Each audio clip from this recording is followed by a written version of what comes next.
मखसूस नशिस्तों के लिए पार्लियामेंट के कानून पर अमल दरामद करें या सुप्रीम कोर्ट के फैसले पर। इलेक्शन कमीशन ने वजाहत के लिए एक बार फिर सुप्रीम कोर्ट से रुजू कर लिया। दरख्वास्त में इस्तदा की गई कि इलेक्शन तरमीमी एक्ट आने के बाद अदालती फैसले पर रहनुमाई की जाए। 12 जुलाई के मुख्तसर फैसले पर जब वजाहत मांगी गई तब नया एक्ट मौजूद नहीं था।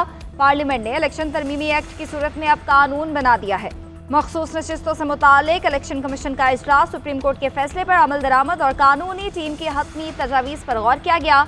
कमीशन को मखसूस नशिस्तों से मुतालिक सुप्रीम कोर्ट की गुज़िश्ता समातों में वकला के उठाए गए पॉइंट्स पर भी ब्रीफिंग दी गई।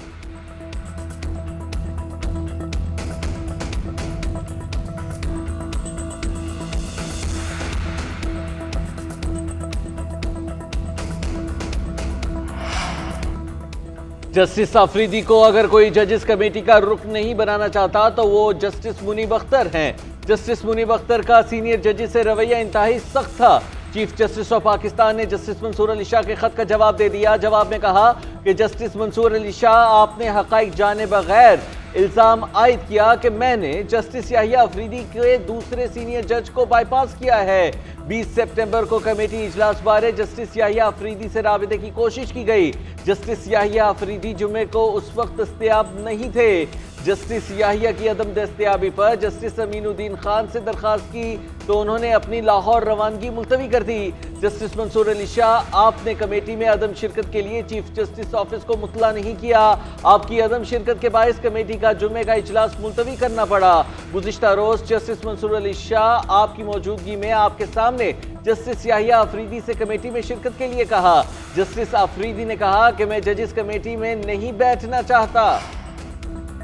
पीटीआई ने supreme court practice and procedure तरमीमी ऑर्डिनेंस सुप्रीम कोर्ट में चैलेंज कर दिया। दरख्वास्त चेयरमैन पीटीआई बैरिस्टर गौहर की जानिब से दायर की गई। बैरिस्टर गौहर ने इस्तदा की कि supreme court practice and procedure तरमीमी ऑर्डिनेंस को कलअदम करार दिया जाए। दरख्वास्त पर हतमी फैसले तक नई जजेस कमेटी को बेंचेस की तश्कील से रोका जाए। दरख्वास्त में पुरानी supreme court practice and procedure जजेस कमेटी को बहाल करने की भी इस्तदा की गई।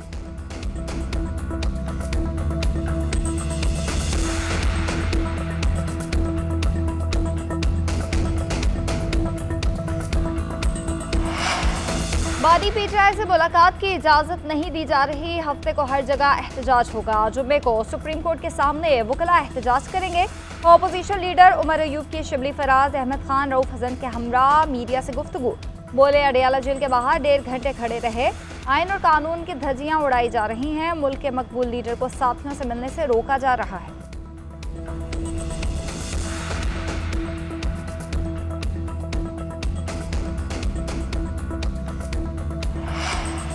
उमरकोट में डॉक्टर शाहनवाज को जाली पुलिस मुकाबले में कत्ल किया गया। तहकीकाती रिपोर्ट में साबित हो गया कि पुलिस मुकाबला जाली और सरासर गलत था।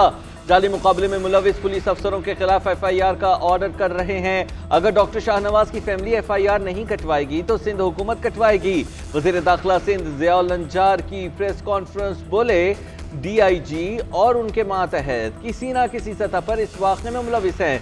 SSP मीरपुर खास के खिलाफ भी कार्रवाई कर रहे हैं। डॉक्टर शाहनवाज के वालिद को यकीन दिलाते हैं कि मुल्जिमान को सजा मिलेगी।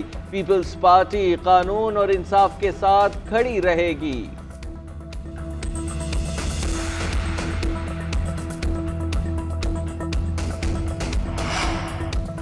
बच्चों के मुस्तकबिल के साथ नहीं खेलना चाहिए, ना इस पर सियासत करनी चाहिए। वाइस चांसलर्स की तैनाती पर गवर्नर को एतराज़ था तो मुस्तरद कर सकते थे। वज़ीर आला पंजाब मरीम नवाज की सहाफ़ियों से गुफ्तगू। कहा, मेरिट और शफाफियत पर वाइस चांसलर्स लगाए हैं। हर काम मेरिट पर कर रही हूँ। सिफारिश बहुत आती हैं।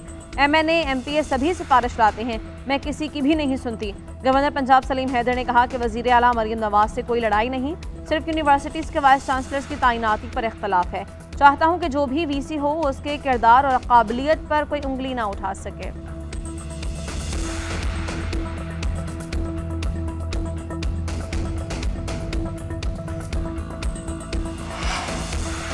तहरीक-ए-इंसाफ ने 28 सितंबर का रावलपिंडी का जलसा मनसूख कर दिया। हाई कोर्ट रावलपिंडी बेंच में दायर दरख्वास्त वापस लेने का फैसला। उधर तहरीक-ए-इंसाफ की मीनार पाकिस्तान पर जलसे की इजाज़त के लिए दरख्वास्त पर समाअत। लाहौर हाई कोर्ट ने डिप्टी कमिश्नर लाहौर को 30 सितंबर तक फैसला करने का हुक्म देते हुए दरख्वास्त निपटा दी। अदालत के सरकारी वकील को डिप्टी कमिश्नर को अदालती हुक्म से आगाह करने की हिदायत। दरख्वास्त में मौक़िफ़ अख्तियार किया गया कि 5 अक्टूबर बानी पीटीआई का यौम पैदाइश है। तहरीक इंसाफ 5 अक्टूबर को मीनार पाकिस्तान पर जलसा करना चाहती है।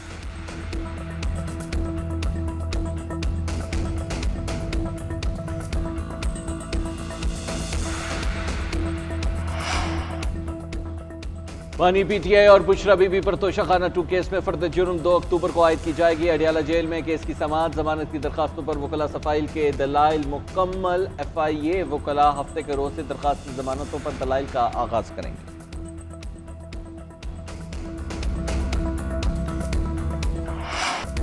IMF की पाकिस्तान के लिए $7 अरब के बेल आउट पैकेज की मंजूरी। पाकिस्तान को फौरी तौर पर $1 अरब की किस्त मिल जाएगी। IMF एग्जीक्यूटिव बोर्ड ने एलामिया जारी कर दिया। एलामिया में कहा गया कि पाकिस्तान का कर्ज प्रोग्राम 37 माह के अरसे पर मुहित होगा। पाकिस्तानी मुआशरे इस्तेहकाम के लिए स्टैंड बाई प्रोग्राम के तहत पॉलिसीज पर अमल दरामद किया। एलामिया में मजीद कहा गया कि पाकिस्तान को टैक्सेस का दायरा कार बढ़ाना होगा, सरकारी इदारों में इस्लाहात करना होंगी। पाकिस्तान में नामुनासिब कारोबारी माहौल सरमायाकारी की राह में रुकावट है।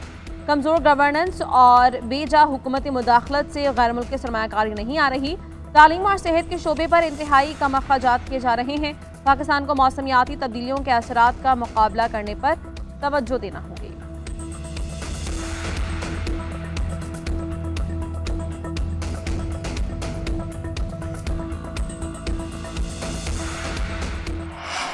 MD IMF क्रिस्टलिना जॉर्जिवा की पाकिस्तान को मुबारकबाद कहती हैं। पाकिस्तान की मईशत में बेहतरी आ रही है। पाकिस्तान में महंगाई में भी कमी आ रही है। अफरात ज़र में कमी के बावजूद पाकिस्तान को बड़े चैलेंजेस का सामना है। पाकिस्तानी हुकूमत अमीरों से टैक्स ले रही है और गरीबों की मदद की जा रही है। पाकिस्तान ने इस्लाहात की हैं जिससे मईशत बेहतर हो गई है। वज़ीर आज़म शहबाज शरीफ का IMF पैकेज की मंजूरी पर इजहार इत्मीनान। कहते हैं अल्लाह के फजलो करम से मुआशी इस्लाहात का निफाज तेज़ी से जारी है। अगर यूं ही मेहनत जारी रही तो इंशाअल्लाह ये पाकिस्तान का आखिरी IMF प्रोग्राम होगा। वज़ीर आज़म की आलमी बैंक के सदर अजय बंगा से मुलाकात। अजय बंगा का कहना था कि हम पाकिस्तान की तरक्की के पार्टनर हैं। पाकिस्तान के साथ शराकतदारी के लिए टेक्नोलॉजी, तालीम और माली ताउन पर तवज्जो मरकूज कर रहे हैं।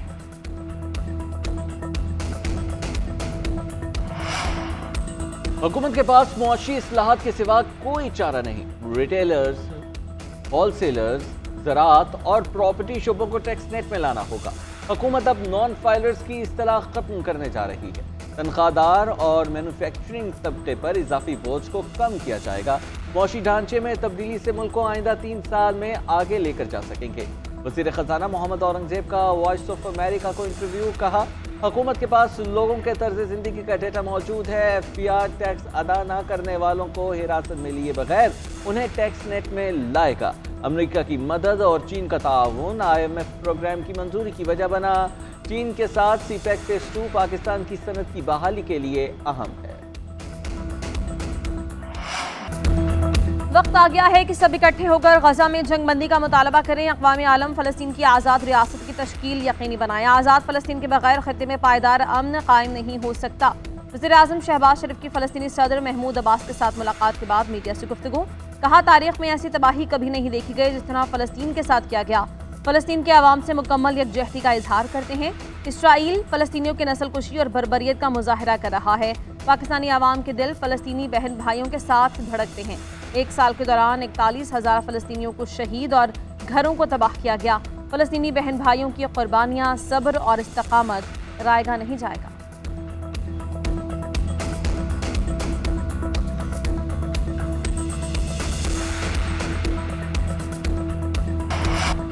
दोस्त ममालिक के साथ दिफाई ताउन में इजाफे की कोशिशें। पाकिस्तान और आज़रबाईजान के दरमियान JF-17 ब्लॉक 3 की फ़रोख्त का मुआहिदा तय पा गया। मुआहिदे पर दस्तखत भी कर लिए गए। हुकूमत आज़रबाईजान की दरख्वास्त पर पाकिस्तान ने पाक फ़ज़ाइया के दस्ते को एडेक्स 2024 नुमाइश में भेजा। नुमाइश में JF-17 थंडर ब्लॉक 3 को स्टैटिक डिस्प्ले के साथ फ़ज़ाई मुजाहरे के लिए पेश किया गया। आज़रबाईजान जाते हुए पाक फ़ज़ाइया ने थंडर्स को अपने मल्टी रोल टैंकर ट्रांसपोर्ट तैयारे से रिफ्यूल भी किया। आज़रबाईजान के सदर इल्हाम अलीयोफ ने JF-17 थंडर ब्लॉक 3 का स्टैटिक डिस्प्ले और शानदार फ़ज़ाई मुजाहरा देखा। ISPR के मुताबिक JF-17 थंडर ब्लॉक 3 आज़रबाईजान के नेशनल सिक्योरिटी पैराडाइम के लिए बाइस तक़वियत होगा।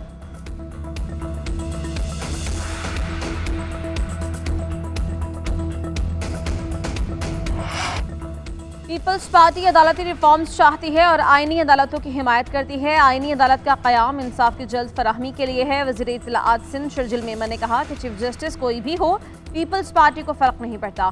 आईनी तरमीम किसी के हक़ में या मुखालिफत में नहीं। इफ्तिखार चौधरी और साक़िब निसार जैसे जज अदालती निज़ाम पर दाग हैं। मुतालबा करता हूँ कि इफ्तिखार चौधरी और साक़िब निसार को साबिक़ चीफ जस्टिस न कहा जाए। इनसे तमाम मरात वापस ली जाएँ। हमारी अदालतों के पास कौमी हीरोज़ के मुकदमात के लिए वक्त नहीं। पीटीआई के धरनों में अदलिया को धमकियां दी गईं। बानी पीटीआई ने कल जेल से एक जज की हिमायत में बयान दिया। हमने कभी नहीं कहा कि अदलिया के खिलाफ तहरीक चलाएंगे।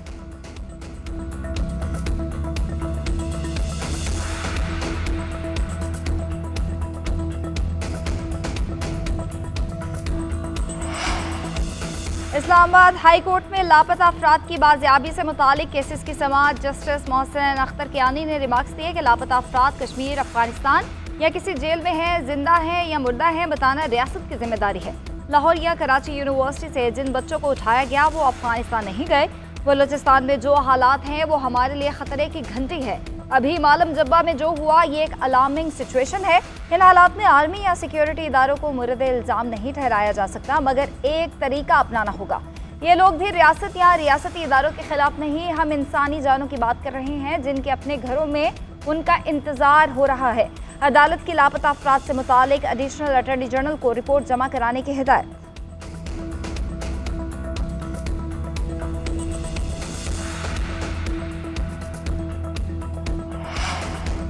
खैबर पख्तूनख्वा हुकूमत का निगरान दौर में भर्ती तमाम 6000 मुलाजमीन को फारिग करने का फैसला। वज़ीर कानून आफ्ताब आलम ने मुलाजमीन को कानून साजी के जरिए फारिग किए जाने की तस्दीक कर दी। GNN के साथ खुसूसी गुफ्तगू में बोले, निगरान हुकूमत ने गैर कानूनी और गैर आईनी काम किया। तमाम मुलाजमीन को कानून साजी के जरिए घर भेजने की तैयारी कर रहे हैं। ब्यूरोक्रेसी ने पहले मनपसंद मुलाजमीन के नाम जाहिर न किए और सिर्फ 1800 मुलाजमीन का बताया। ज्यादा भर्तियां एजुकेशन और सेहत के महकमों में हुई।